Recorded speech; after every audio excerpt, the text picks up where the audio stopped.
Welcome to Season 4 of the Changing Earth podcast with Sara F. Hathaway, blending survival fiction and fact to bring you entertaining education that will help you dream, survive, and thrive. And now, here's your host, Sara F. Hathaway. Hello and welcome to the Changing Earth podcast. This is episode number 157, Season 4, Episode 33.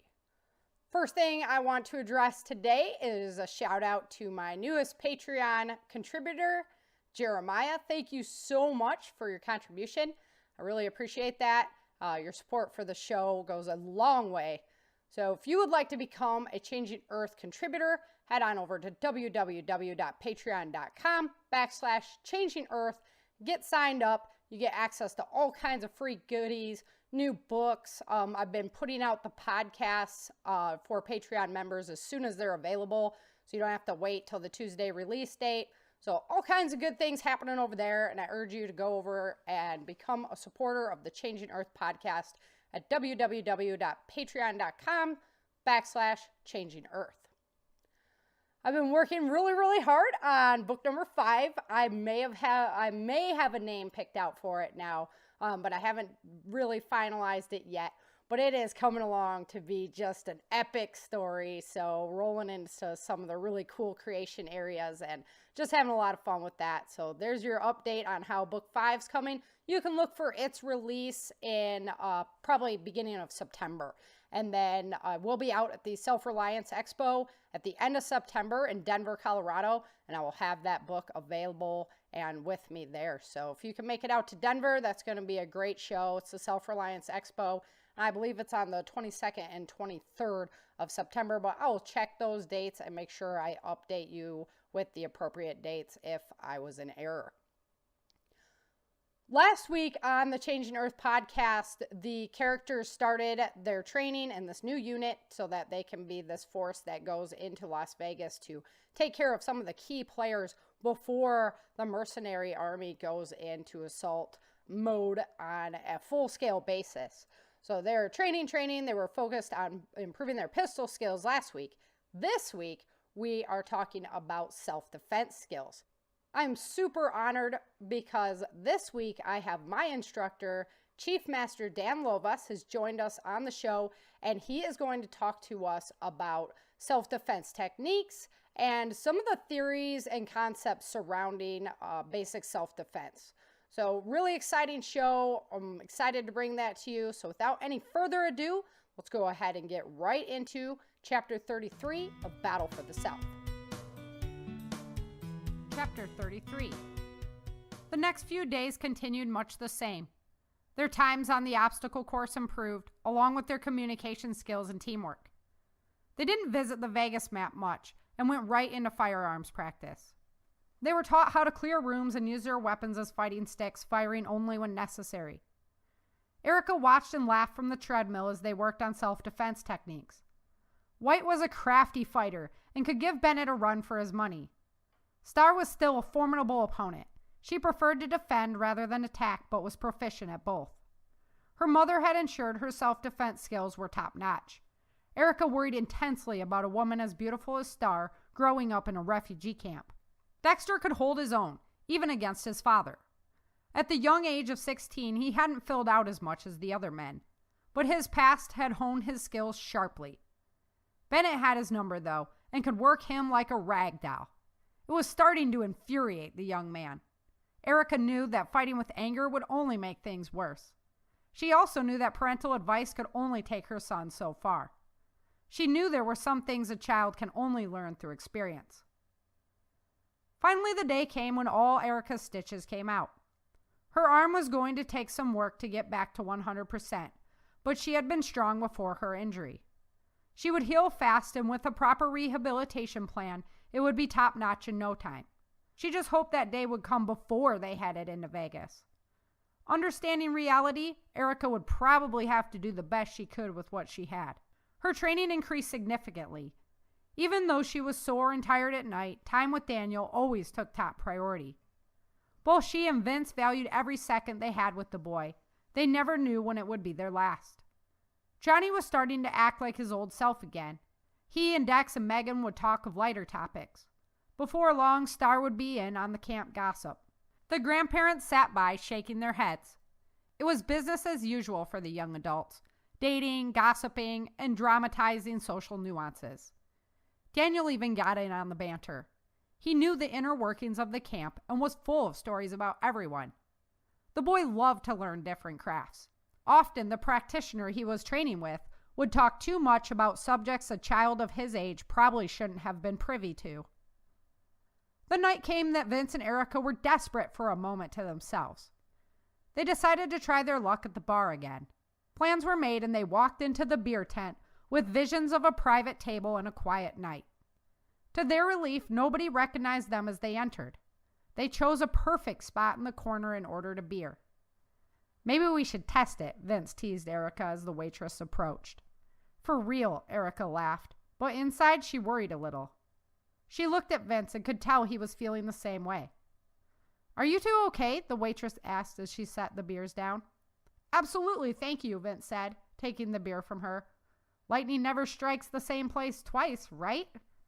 "Actually, it does," Erica teased. They clashed their glasses together and started drinking. They talked about the kids. Star had been so quiet since they got home. Sean had hurt her, and she was not about to look for someone new. They laughed at Dexter and his frustration with Bennett. They were so proud of the man he had become. He grew up so fast, but he had a good heart and a pure soul. Daniel just needed time and he was going to grow into a fine man as well. They agreed he was going to be more stubborn, but he was focused and laser sharp because of it. They were just ordering their second glass of beer when Bennett, Nicholton, and White walked in. Erica had her back to the door, and Vince tried to hide his face behind her. They weren't looking for company.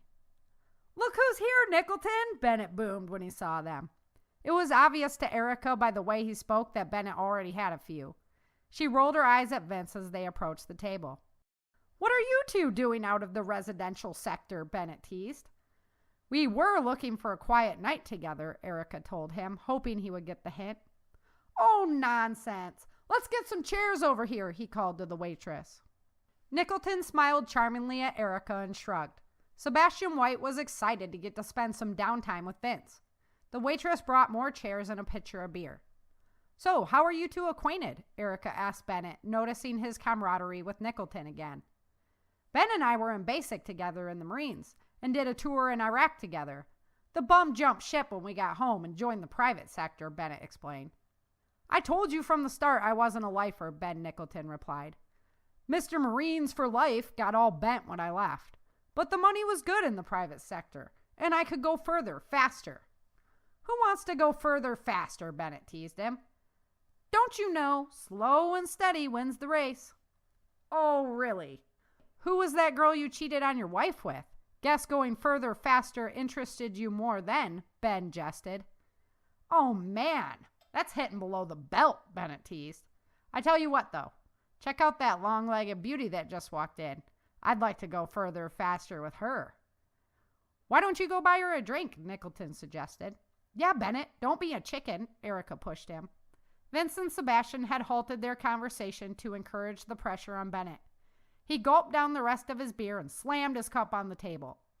"Okay, here I go," he declared. He left the table and Vince and Sebastian returned to their conversation about football. Erica sat awkwardly with Nicholton. "Where are you from, Ben?" Erica asked to break the ice. "I grew up in Nebraska with a machete in one hand and a fishing pole in the other," he replied. "I grew up in Michigan, fishing and bow hunting," Erica informed him. "No," he said sarcastically. "I thought you were from California. They call you the lone survivor of Sacramento." "That's right. I lived in California during the Great Quake, but I was born and raised in Michigan," she corrected. "I should have known by your accent," Ben responded. "It always gets worse when I drink," she laughed. "You know, Erica, I have to hand it to you," Ben congratulated her, looking at Bennett sweet-talking the woman that had walked in.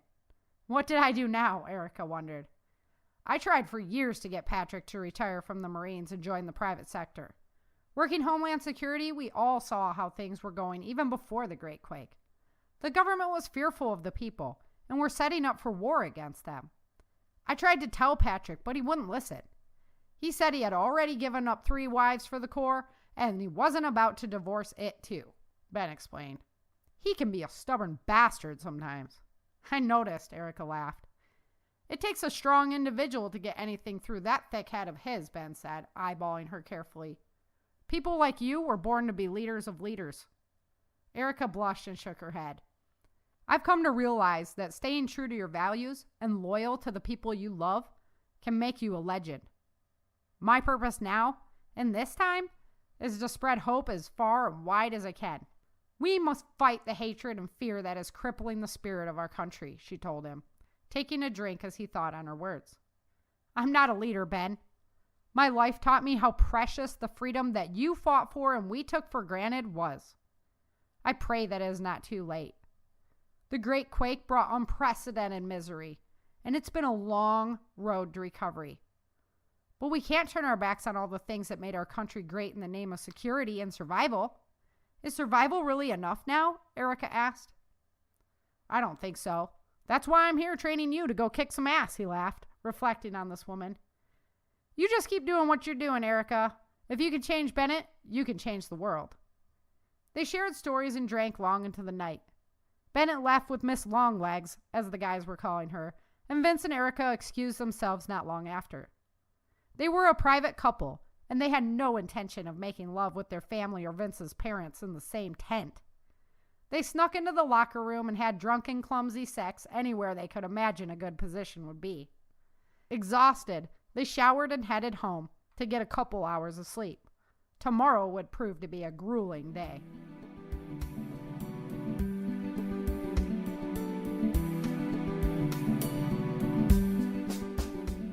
Vince and Erica take a break from training to enjoy each other's company, but the focus of the day was on self-defense techniques. And today I'm super honored to have Chief Master Dan Lovaas on the show. He's a martial arts instructor. When Dan was young, he was fascinated by Bruce Lee movies. They spoke to his soul in a way that nothing else had.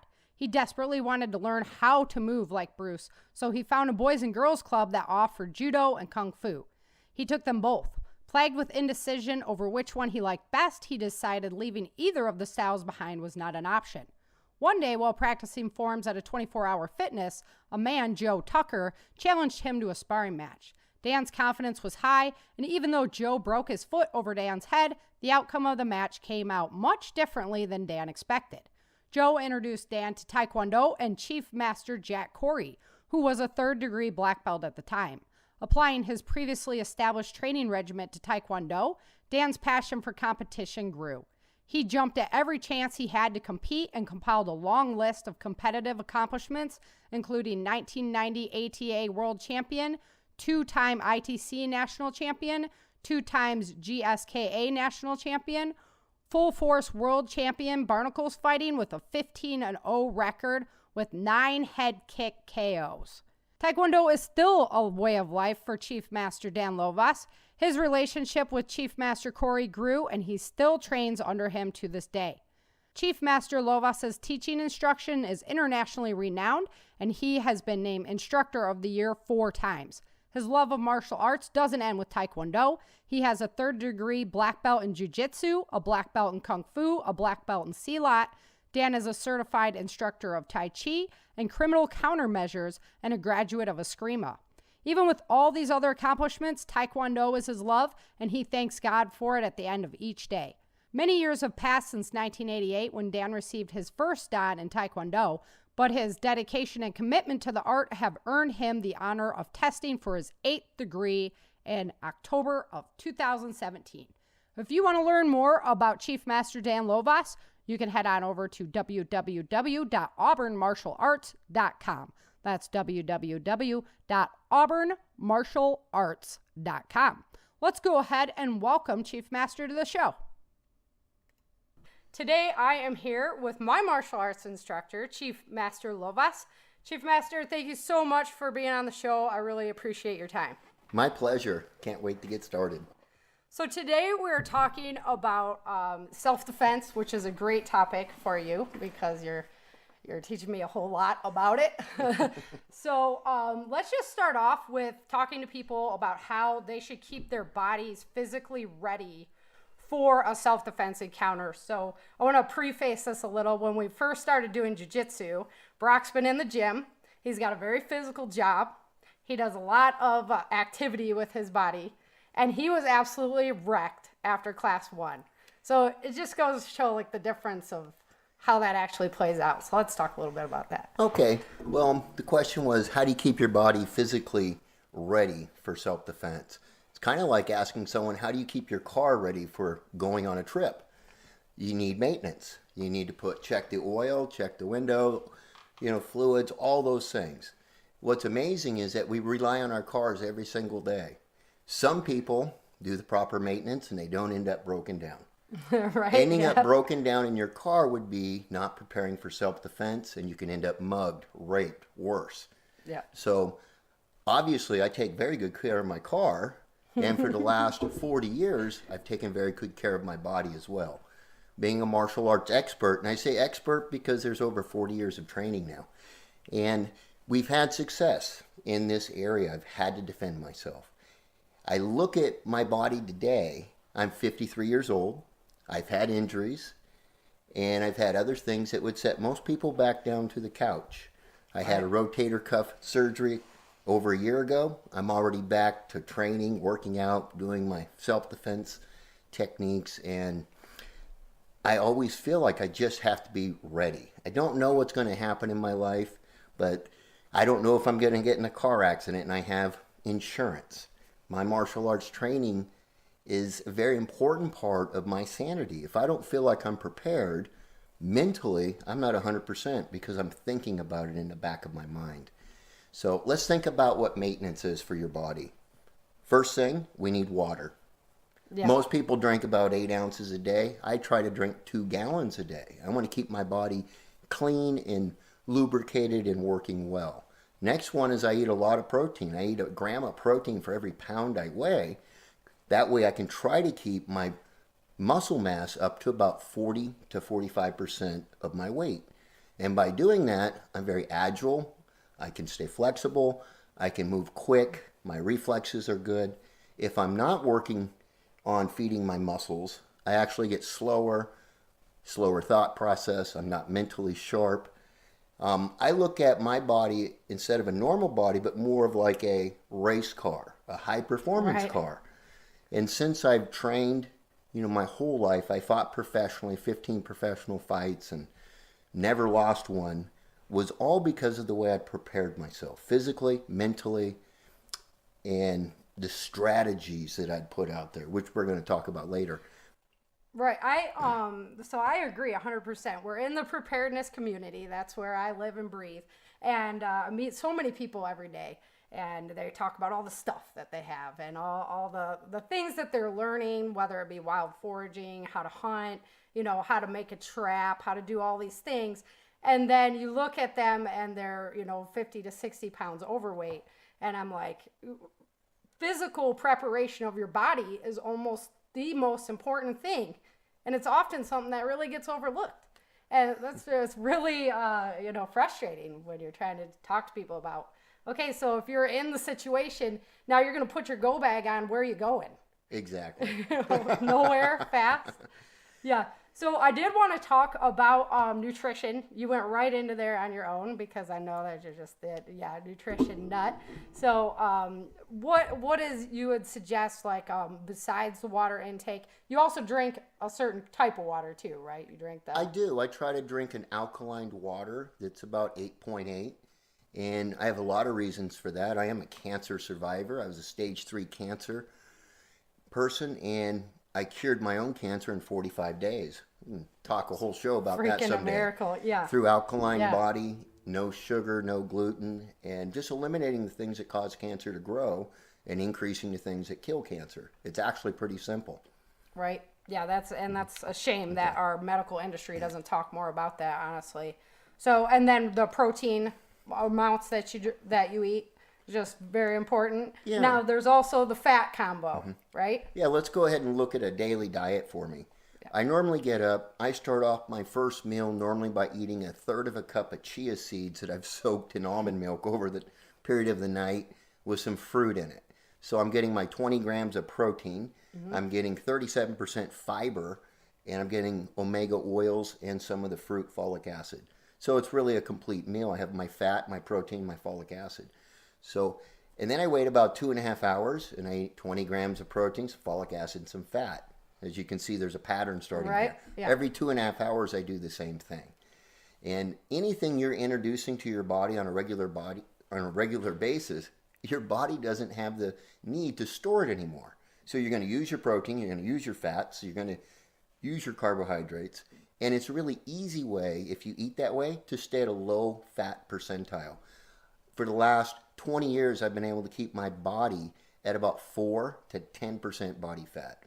And by doing that, it makes me feel healthier and faster. I'm not carrying all that weight. My stamina's increased. If I needed to run 20 miles, I can. So that's really and you've done it fasting, right?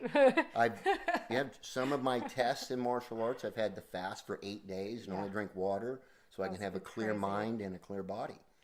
So I asked you, how the world do you eat that much? And Well, let's get into that. I'm a very disciplined person. I started jiu-jitsu in 1972. I've never stopped. I haven't stopped training in Taekwondo for over 35 years. And planning a diet, I haven't stopped doing that since I learned how to do it. So I actually cook all my meals on a Sunday, cook all the proteins, vegetables, get my fats ready, and I bring 6 meals with me every time I leave the house. So there's my fast food. It's really easy.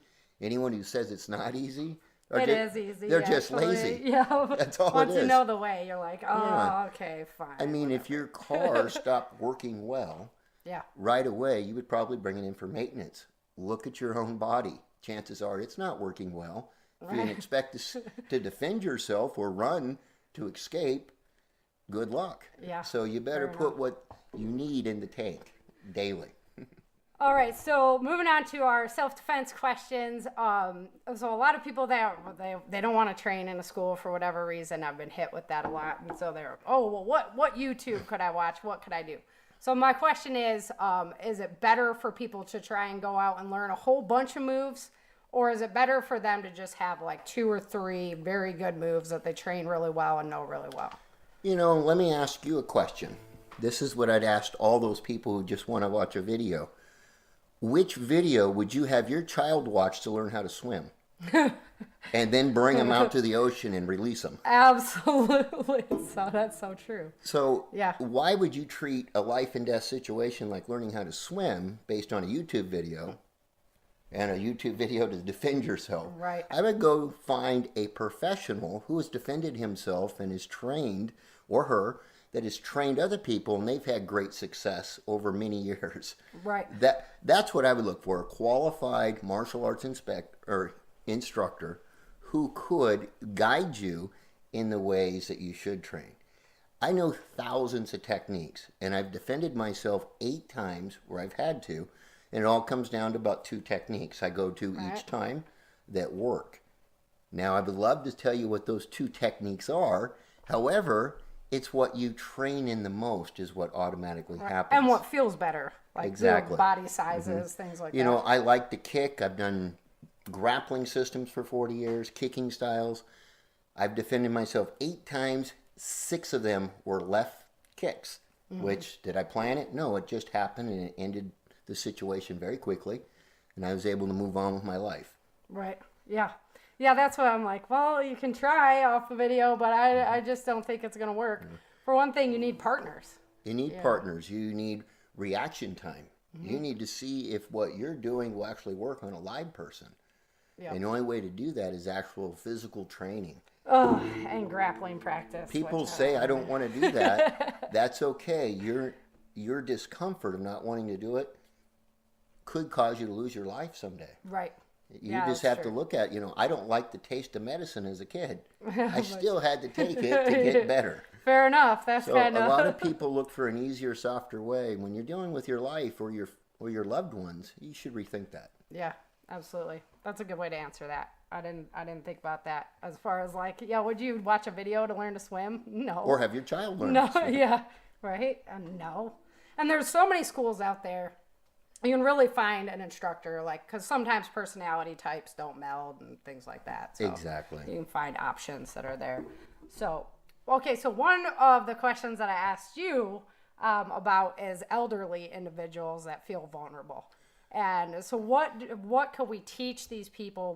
What could we do to kind of help them curb some of the fear that they have? Well, elderly doesn't mean disabled yet. Okay, Right. It means you're older.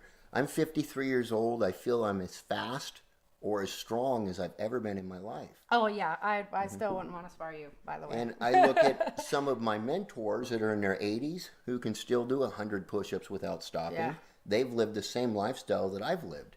So if I look in a general population where people, just like their car, let it go a little bit, if you're an elderly person who is not in shape, I wouldn't rely on your body to defend yourself.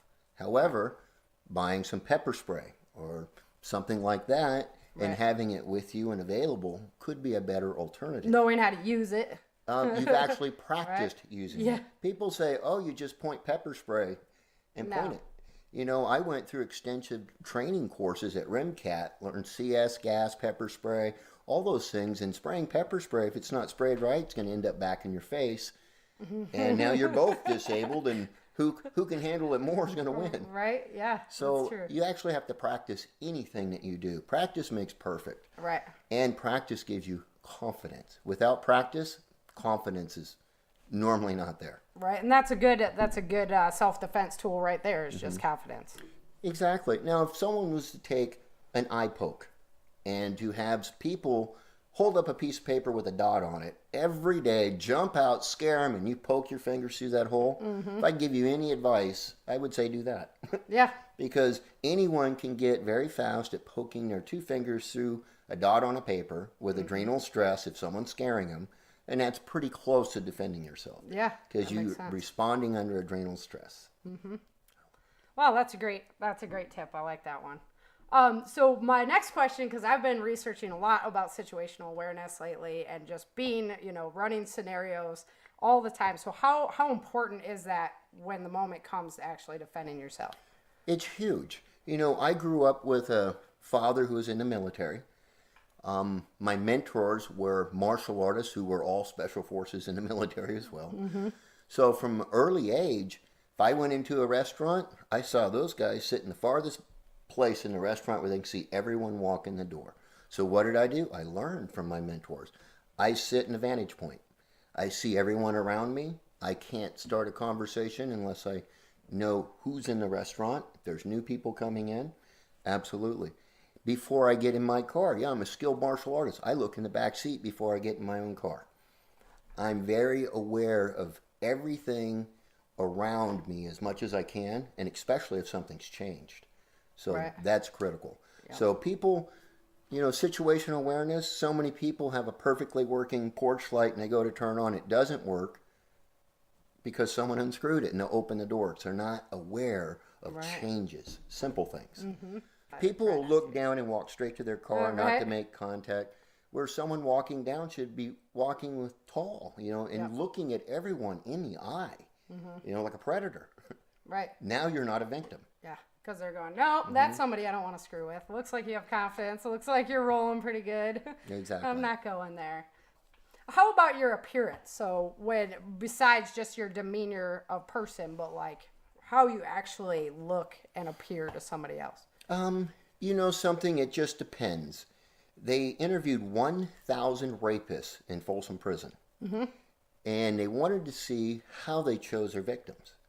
And very interesting study came back that 970 plus all chose their victim based on the exact same appearance. Does everyone want to know what it is? Yeah. This is something I never have to worry about, but rape victims normally are chosen because their hair's in a ponytail. I wear mine on ponytail all the time. Exactly. Oh, no. So a rapist looks at, if I can grab that ponytail and have head control, I can control that person. Oh, I'd like to see them try. Well, out of 1,000 successful rapists, Yeah. 970 chose because of that. Huh. Now, good question or a good statement. My sister Trina is a career martial artist. She's in her 50s now. She's fit. She's been on the cover of Muscle Fitness twice. She lives that lifestyle. Right. Preparedness. She's fit. Her mind is full of martial arts skill sets. Her body has experienced years and years of training and sparring. She's very well equipped. She was attacked at her front door going inside after being out late with a corporate dinner. Came in about 2 o'clock in the morning. Someone grabbed her ponytail. With her high heels, she sidekicked him in the body, punctured a lung. Was able to turn around, poke one of his eyes completely out of his head, and choke him out and call the police. Nice. Was that overkill? No, the guy had a knife and had a hold of her hair. He was trying to put the knife to her throat. Absolutely. Chose the wrong person. Yeah. Okay. It was an easy area for ambush. There was a lot of bushes down in Southern California.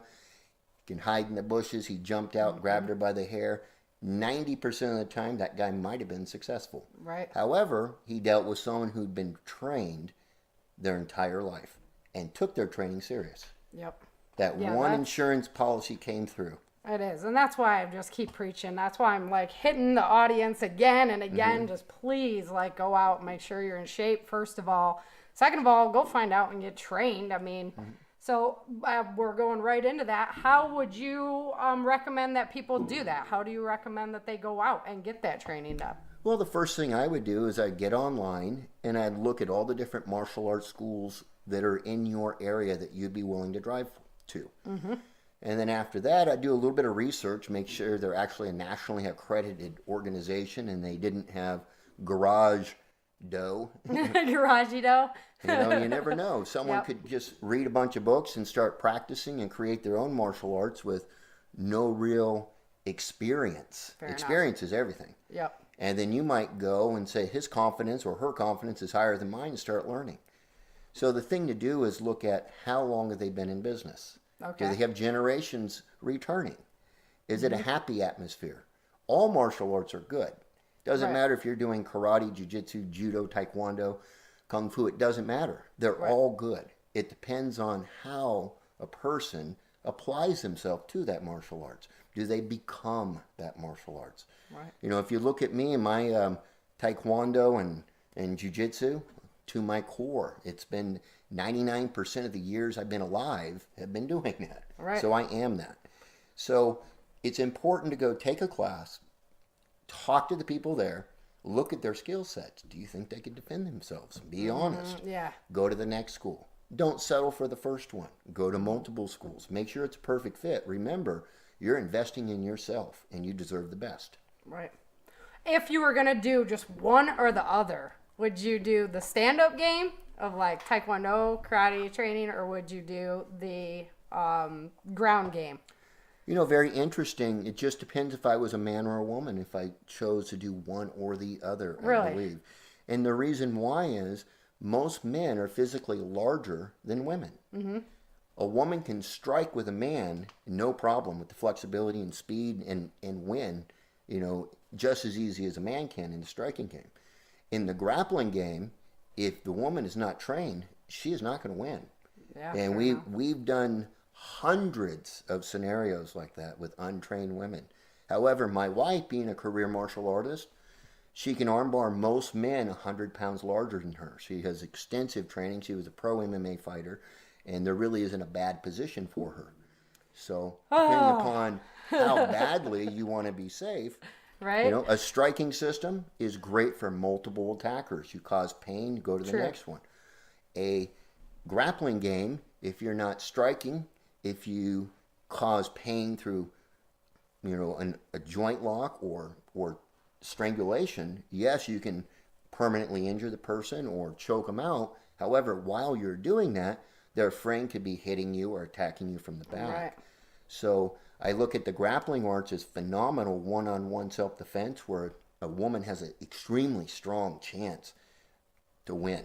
Not just get away, but to win, cause damage, and call the police. Versus a striking will give you distance. You can strike and create distance and get away.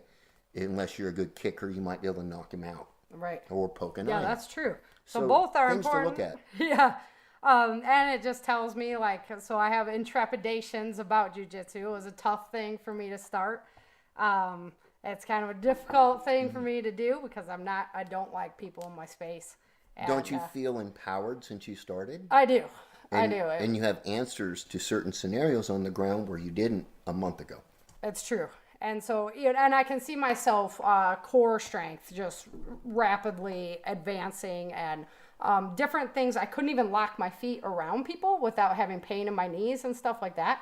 But now that I've been doing it, the muscles are all stronger. They're getting all better to be able to actually do those things. So not only are you making your body, in shape, you're causing your muscles to be firm, joints to be stronger, you're actually getting a better self-defense game. Right.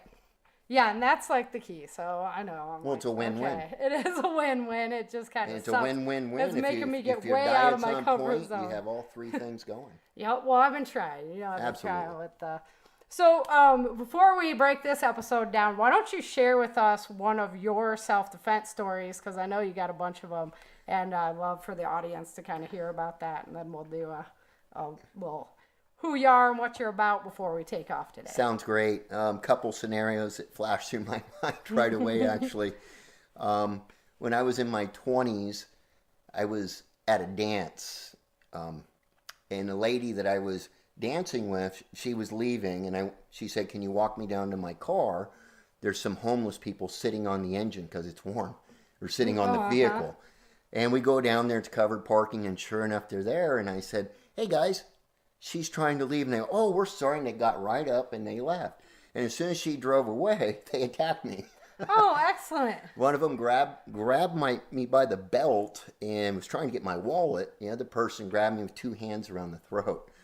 And it was very quick and easy for me. I was afraid. I had a massive adrenaline rush. Right. And it was my first self-defense situation Okay. that I had no idea what was going to happen, when it happened. And I actually was able to hit the man, break his grip, hit him in the throat, and I kicked him in the leg pretty hard. He went down. And the man behind me, I snapped his leg like a toothpick with a side kick. And by the time the police got there, they were both there disabled. We called them an ambulance. And Nice. I'll never forget the adrenaline rush that I had. I actually couldn't sleep at all that night. And that was about midnight, and I saw the sun come up because people think defending yourself, it happens, it's over. No, Yeah. There's a lot of mental stuff that goes along with it. Yeah. You have adrenal stress, you act with the adrenal stress, and then I had remorse because I physically hurt people. Mm-hmm. And I needed to defend myself, and I'm sure these guys didn't go out the next week or the next month, or maybe not for 6 months, to try to do that again.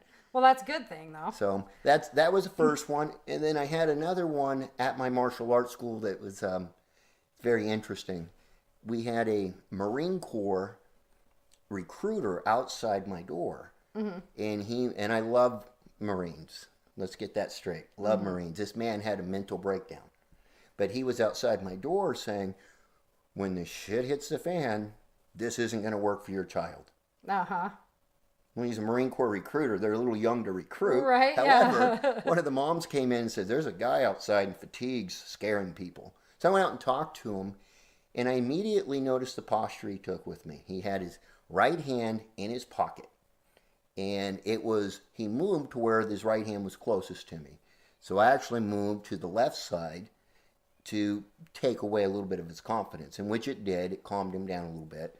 We had a nice little conversation, and I asked him to leave, and he snapped, and he pulled out an ice pick and tried to stab me with it. Oh, my gosh. And I've had lots of training dealing with weapons, and All right. I was able to deflect it, and I slammed him face down on the concrete and disarmed him, while the parents in the back were yelling, "Get him," or "Kick him." Right? No diffuse. Right? And I called the police. They came in. They picked up this man. It turned out that he suffered from PTSD, yep. Yep, and he was off his meds. And I didn't press charges. He went to the police station. We had family come and pick him up. No one was hurt. Right. However, the threat was real. He tried to kill me. And there was no doubt he would have if I didn't. And it could have been that moment. Just in a second in front of all my students. Yeah. And that's what so the stress of it, the adrenaline is what I talk a lot about. And that's why I'm such a big proponent of sparring practice, of jiu-jitsu practice, like push myself outside the comfort zone, because when you're dealing with all that stress, the last thing you want to be dealing with is, how do I do that move again? Exactly. Right? That's why in martial arts there's testings, there's tournaments, there's little pre-tests, and all those things are designed to put you under adrenal stress and have you perform a martial art that could save your life under that feeling, adrenal stress. Right. A lot of people wonder why martial arts yell so much. If you learn how to yell really loud, you feel adrenal stress. And if you practice yelling, you can draw adrenal stress up like pushing a button and get used to it very fastly. Adrenal stress gives you superhuman powers. Right. Little old ladies pick up cars off their grandkids with adrenal stress. Yeah. And they don't hurt themselves. But it can be hard to manage, like when you want to control it. That's why martial arts was created, to control adrenal stress, to give an advantage, and to stand up for what you believe in and who you love. That makes sense. Here's a fun game for you people at home. Have someone jump out and scare you whenever they can. Of course, you might get angry. That's a common thing, is to yell back. That's your adrenal stress. Right. However, if you were to put your hands up and go into a defensive stance and yell back, you're actually doing a little situational awareness where you're feeling the adrenal stress and actually dealing with it and responding appropriately. Some people might roll into a ball or run under adrenal stress, and those are the people that they're literally drunk from the adrenal stress. They can't move. Yeah, and deer in the headlights. all the training in the world without actual practice won't give you that adrenal stress to all get the used YouTube videos. Nope. That's not I wish gonna it would do work. Yeah. It'd be a lot safer people. I'd produce a video Right. series I if wouldn't I thought have it so helped. many bruises. So. Exactly. All right, Chief Master. Well, why don't you just go ahead and kind of let people know where you're to find you. You got a website. I do a nice little blog for you, all that stuff. So just go ahead and do that, and then we'll just close it out. Well, I'm here in Auburn, California. We own Auburn Martial Arts Center. We teach Taekwondo, Jiu-Jitsu, and Silat. We've been in the Auburn area since 1989. Been teaching in the general area for about 35 years. That's really awesome. Got a lot of schools. Yeah, my wife is a master of Taekwondo. I'm a chief master and third-degree black belt in Jiu-Jitsu. Yeah, and she is bad. She is awesome. Thank you. Like, that break was just phenomenal. Everybody who's following me on Facebook, you would have seen it. It was phenomenal. It definitely made me want to do it. A lot of women won't break 16 inches of concrete. Right. They can't harness their adrenal stress to do that. That shows the higher levels of training in martial arts. You get so used to harnessing adrenal stress, you have to up the game. Yeah, and she did that MMA fight when she was over 40 years old. 42 years old, fought a 22-year-old, number 2 ranked in the state. Oh, man, it's awesome. Because we want to challenge. Yep. We want to grow. Mm-hmm. Yeah, I love that. I've thought about it myself. I'm like, oh, but I don't know. You know, you come out bruised whether you win or lose in that one. Well, no matter what you win, you get to face your fear. That's true. That's true. Alrighty. Well, thank you so much for joining me on the show today. I super appreciate it, and I hope everybody got a lot of really great stuff. Had a lot of fun. Thanks. A huge thank you to Chief Master Dan Lovaas for taking the time out of his day to join us on the podcast and give us some great information. I can't encourage you enough to get out, start training, get your body in shape, and start learning some self-defense and eating some proper nutrition, which is not always the easiest thing to do, but well worth your time. Your body's going to definitely thank you for that one. I want to remind you that you can get signed up as a Patreon contributor at www.patreon.com/Changing Earth and help support all my efforts over here at the Changing Earth podcast. I'm working hard to bring you lots of new material, lots of new information. So go on over there and support the show, www.patreon.com/Changing Earth. Thank you for listening today. You guys are the reason that I do what I do. You know, you're the reason that I take the time out of my day to go ahead and produce this podcast for you so I can keep educating minds on how we can be more one with the earth. We can keep ourselves ready and prepared for whatever disaster might be on its way. Until next time, remember, dream, survive, thrive. Thank you for joining Sara for this episode of the Changing Earth podcast. Don't forget to pick up your copy of Day After Disaster, Without Land, The Walls of Freedom, and Battle for the South at www.author.sarafhathaway.com. If you love Sara's books and this podcast, please head over to Amazon or iTunes and let everyone know by leaving a review.